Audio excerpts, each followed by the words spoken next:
আপনি সামান্য কিছু সম্পদের মালিক হইলে এখান থেকে জাকাত দিতে হবে, শরীয়ত কিন্তু এটা বলে নাই। একটা স্ট্যান্ডার্ড আছে, এই মানে গেলে দিবেন। সেটা কত? সেটা গোল্ড আর সিলভার দিয়ে রাসূল সাল্লাল্লাহু আলাইহি ওয়াসাল্লাম দিয়েছেন। তো এখন আপনি কোনটা ধরে দিবেন?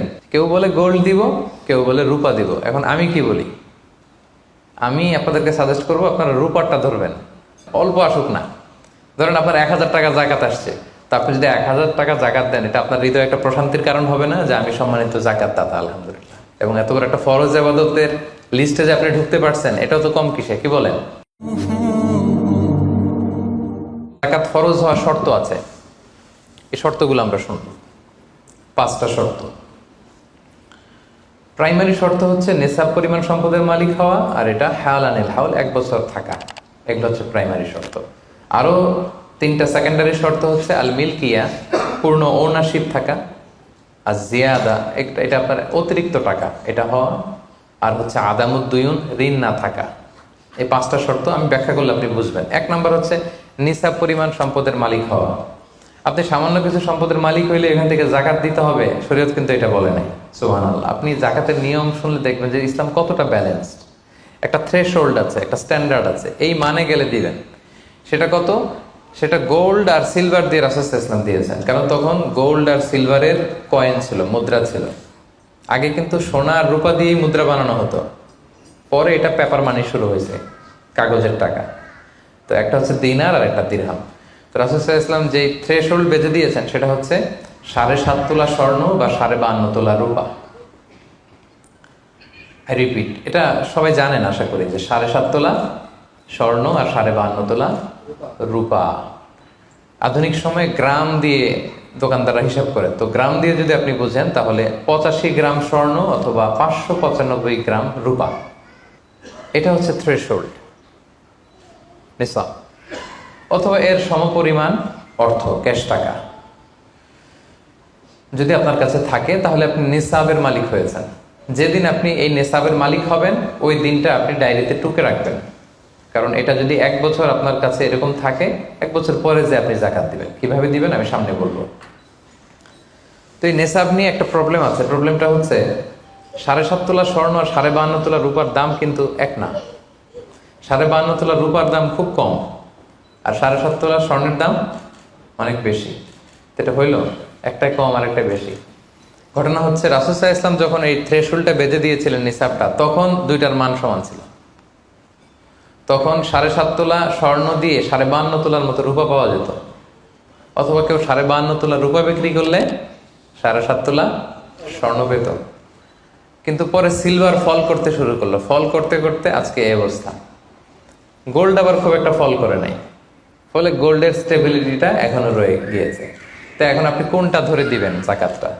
যদি আপনি রূপা ধরেন, কথার কথা, রূপা যদি এই 1 ভরির দাম 1000 টাকা হয়, তাহলে 52.5 ভরির দাম কত? 52,500 টাকা। কিন্তু স্বর্ণ যদি আপনি হিসাব করেন, 1 ভরি যদি 50,000 হয়, 7.5 ভরি কত? 3.5 লাখ প্লাস, তাহলে প্রায় 7 গুণ কম বেশি, তাই না? এটা নিয়েই হয়ে গেছে জটিলতা। তো এখন আপনি কোনটা ধরে দিবেন? অনেকে বলে না গোল্ড দিব, কারণ গোল্ড ফল করে নাই, এটার যে স্ট্যান্ডার্ড এটা এখনো বজায় আছে। এটা নিয়ে অনেক আলোচনা, আমি খুব সংক্ষেপে বলি। কেউ বলে গোল্ড দিব, কেউ বলে রূপা দিব। এখন আমি কি বলি? আমি আপনাদেরকে সাজেস্ট করবো আপনারা রূপারটা ধরবেন। রূপারটা ধরলে কি লাভ হবে জানেন? 2 দিকেই লাভ, আপনারও লাভ, যিনি নিবে আরও লাভ। রূপারটা ধরলে বেশি সংখ্যক লোক জাকাত দান করতে হবে, তাই না? আর বেশি সংখ্যক গরিব লোকও টাকা পাবে, কি বলেন?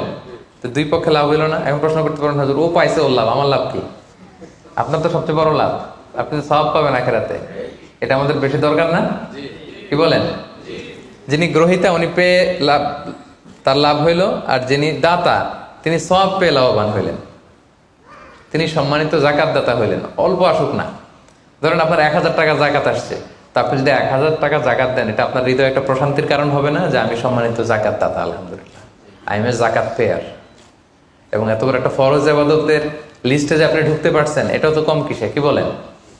এজন্য স্বর্ণেরটা না ধরে রূপারটা ধরবেন। আপনাদের যে টাকা পয়সা, আপনাদের তো হীরা দিয়ে করা দরকার আপনাদের নেশা। এনিওয়ে, তো এজন্য আপনারা রূপারটা ধরবেন, তাহলে লোকজন উপকৃত হবে বেশি, সম্মানিত ভাই এবং বোনেরা। তাহলে 5টা শর্তের প্রথমটা তো বুঝে গেছেন, নিসাব। কি বলেন? নিসাব বুঝে গেছেন না? 2 নম্বর শর্ত হচ্ছে শুধু এই নেশাব পরিমাণ সম্পদের মালিক হইলেই হবে না ভাইরা, এটাকে হাল আনিল হাউল বলে, মানে 1 বছর আপনার কাছে থাকতে হবে। দেখেন ইসলাম কতটা ভারসাম্যপূর্ণ। কিছু টাকা আপনার কাছে থাকলে এই জাকাত দাও না, এটা 1 বছর থাকতে হবে। যদি দেখা যায় যে আপনার সব খরচ শেষে 1 বছর এই টাকাটা আপনার কাছে অলস পড়ে আছে, তাহলে বোঝা গেল যে আপনি সম্পদশালী এবং আপনার অর্থের একটা স্টেবিলিটি আছে। কি বলেন? তাহলে আপনি নেশাব পরিমাণ সম্পদের মালিক হলেন, এবং 1 বছর যদি থাকে, 1 বছর শেষে আপনি জাকাত দিবেন। এই বছরটা কিন্তু সৌর বছর না, সোলার ইয়ারে হিসাব করলে হবে না, এটা লুনার ইয়ারে, চান্দ্র বৎসরে। খেয়াল রাখতে হবে, সৌর বছর জানুয়ারি ফেব্রুয়ারি মাসের যে হিসাবটা, এটা 365 দিনে 1 বছর। কিন্তু যেটা লুনার ইয়ার, চন্দ্র বছর, এটা কতদিন 1 বছর কে জানে? কেউ জানেন না? 300 হ্যাঁ 354 দিন, রাইট। 354 দিন, সামান্য কিছু সময়। তো 11 দিনের কিন্তু এখানে ডিফারেন্স আছে, 11 দিনের ডিফারেন্স আছে। তো আপনি হিসেব করবেন হচ্ছে চান্দ্র বছর অনুযায়ী, সৌর বছর অনুযায়ী না। তো সৌর বছর অনুযায়ী যদি করেন, তাহলে আপনার জাকাত কিন্তু 2.5% থাকবে না।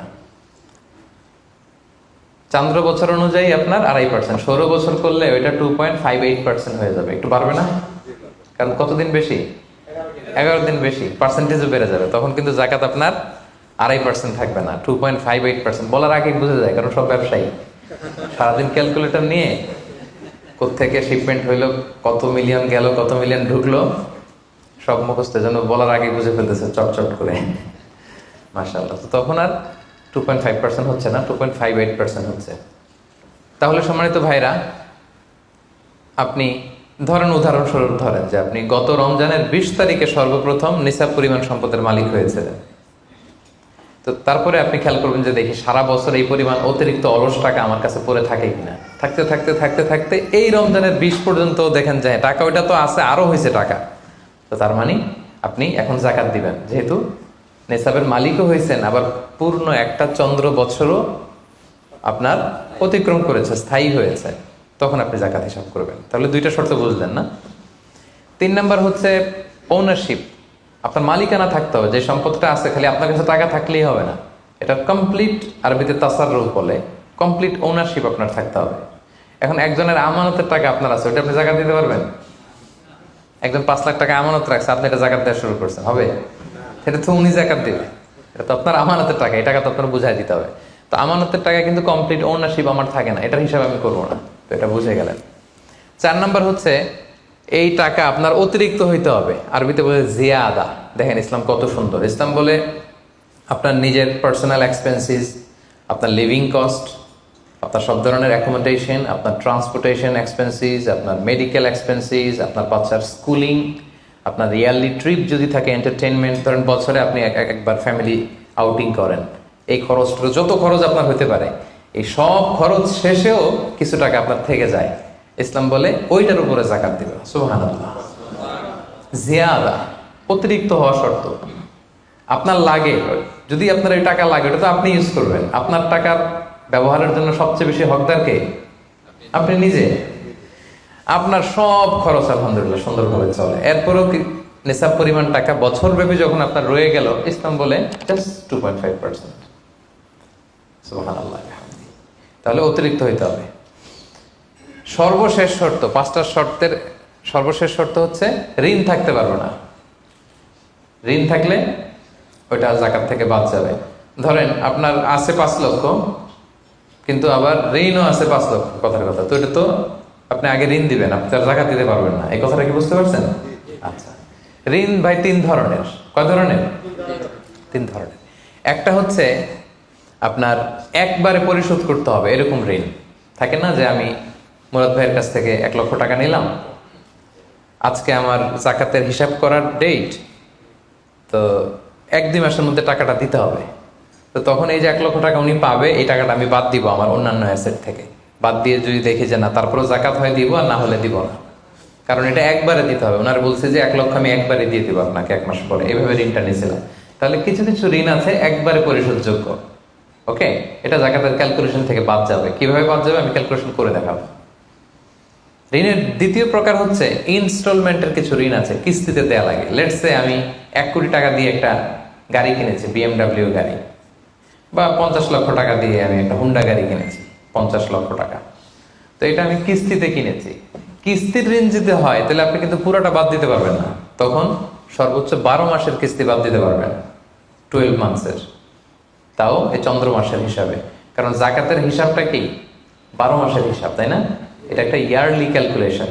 আপনি পুরোটা যদি একবারে বাদ দেন তাহলে তো আপনার আর জাকাতই দেওয়া লাগবে না। কি বলেন?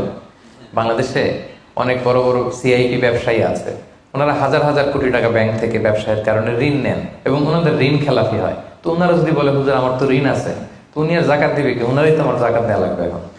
কি বলেন?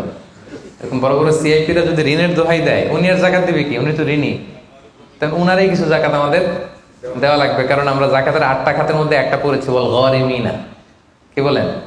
ঋণগ্রস্ত ব্যক্তিকে জাকাতের টাকা দিয়ে হেল্প করা যায়, তো উনি আর দিবে কি? ওনারে দিই আমরা। ওই ঋণ বাদ দেওয়া যাবে না।